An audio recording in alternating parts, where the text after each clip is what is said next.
Hello friends, আমি পারমিতা।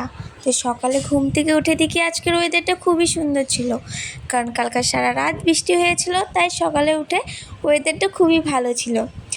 তখন আমার হাজব্যান্ড আমাকে ফোন করে বললো, চলো আজকে মাংস নিয়ে আসি, মাংসের ঝোল করে দাও আমাকে।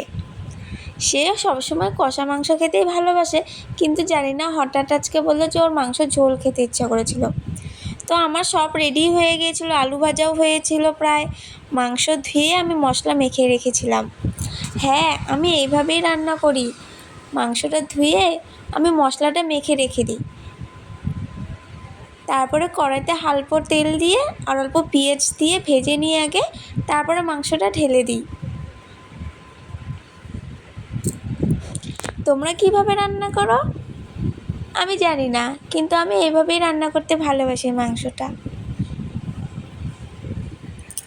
হ্যাঁ, এখন মাংসটা আমি দিয়ে দিলাম কড়াইতে। দেখো, দেখতে খুবই লাল লাল লাগছে, কিন্তু মোটেও এত লঙ্কার গুঁড়ো আমি দেইনি। অল্প হালকা ভেজে নিব, নিয়ে মশলার যে জলটা আছে সেটা আমি দিয়ে দিব, দিয়ে ঢেকে দিব। মাংস যে জলটা ওটা ছেড়েও দিবে, এই জলটা শুকালে কষাতে খুব সুন্দর হয়। আমি একটু ঝাল খেতে ভালোবাসার জন্য তার জন্য লঙ্কা দিয়ে দিলাম।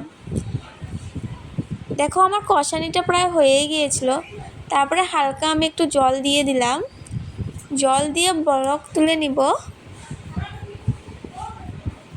যা গরম পড়েছিল এই কতদিন, থাকাই যাচ্ছিল না, তার জন্য আজকের ওয়েদারটা খুবই সুন্দর হয়েছিল। আর নামানোর আগে আমি গরম মশলাটা দিয়ে দিল। দেখো, মাংসটা হয়ে গেছে না কি সুন্দর। আর দুপুরের লাঞ্চটাও আমার দেখে নাও, কেমন লাগলো আমার ভিডিও বলবে।